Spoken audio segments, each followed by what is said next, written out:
Hi, and welcome to Friday Afternoon's Trending. The show today is brought to you in association with Iconic Coffee. Head over to shop.iconic.com and use the code TRENDING for 10% off. Now, Peter Thiel has done a little interview, and for once, someone has asked him the question that most of us would like to be able to ask him. If you're talking about the end of the world and AI taking over as the Antichrist system, why are you contributing to building it? Quite a simple question. Here's the video. I'm just interested in how you get to a world willing to submit to permanent authoritarian rule. Well, but again, there are these different gradations of this we can describe. But is this so preposterous, what I've just told you, as a broad account of the stagnation that the entire world has submitted for 50 years to peace and safetyism? This is 1 Thessalonians 5:3. The slogan of the Antichrist is peace and safety, and we've submitted. So it's kind of hard sometimes to break down what Peter Thiel is talking about, but I'll do my best. So I'm interested in how you get to a world willing to submit to permanent authoritarian rule, says the interviewer. And then Peter Thiel says, well, but again, there are different gradations of this we can describe. But is this so preposterous, what I've just told you, as a broad account of the stagnation that the entire world has submitted for 50 years to peace and safety, the calm before the storm?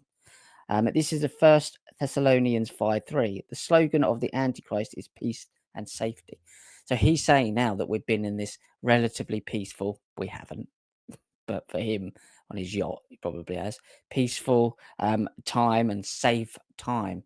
And that kind of lays the groundwork for the return of the God's judgment, basically. So 1 Thessalonians 5:3 describes a situation where people are saying peace and security, but sudden destruction will come upon them unexpectedly, like labor pains on a pregnant woman, and they will not escape. And we heard this labor pains in the Kabbalah. That's an analogy and a simile that they often use. This verse is often interpreted as a warning about the suddenness and inevitability of God's judgment. So he's saying that's technology, but also he's contributing at the same time. But in terms of that, he's saying that has to happen for this to happen.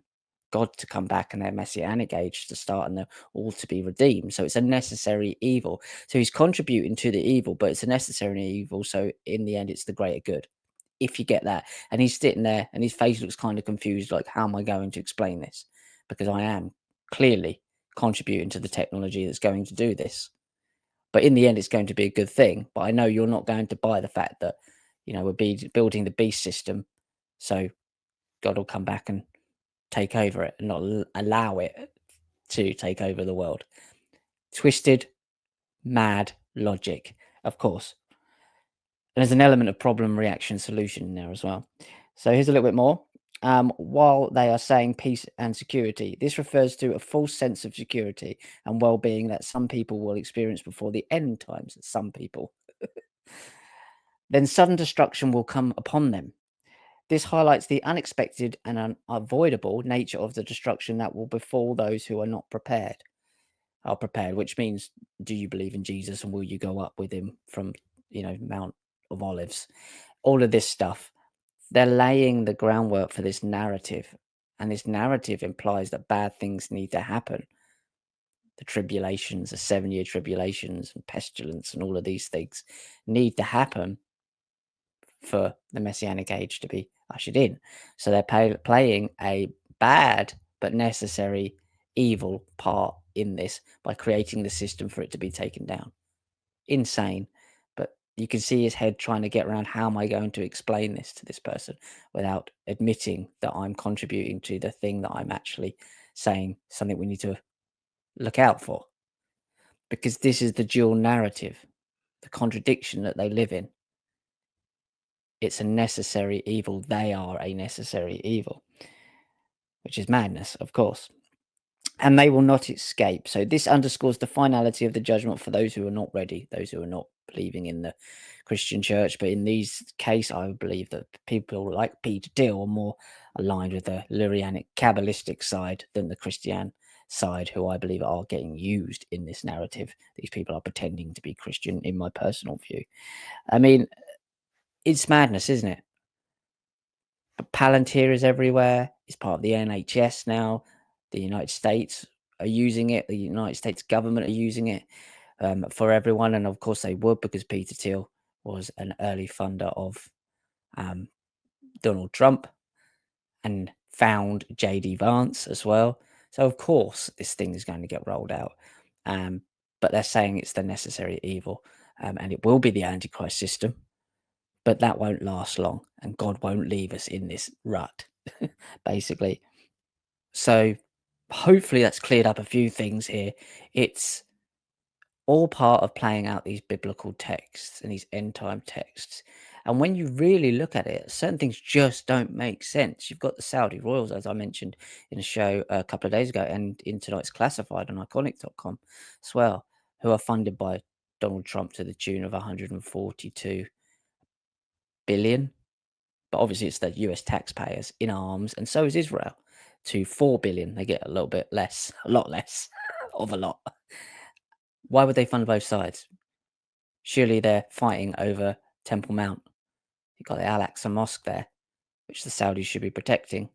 And you've got the messianic guys behind Zionism, which is really what it is. It's a political front for a messianic agenda that want to build the third temple there and take down and destroy the Al-Aqsa Mosque. Surely they should not be connected. Jared Kushner has been given 200 billion by the Saudi crown prince. He's a Habadnik. Doesn't make sense until you realize that none of these are really what they say they are. They're working towards the same agenda. Beyond that, some people call them Sabbatean Frankists, death cult. Zionism is just the political front of it, but it's a messianic agenda and narrative. And this plays exactly into it. It's a guy pretending to be Christian, in my view, it's my personal view, who's using the Christian text to weaponize his technology as a necessary evil to be then defeated by this God they know that is probably not coming. Mad world. Strange, mad world. Today's show has been brought to you in association with Iconic Coffee. Head over to shop.iconic.com and use the code trending for 10% off, and we will see you next week on Monday. Have a good weekend. Take care. Goodbye.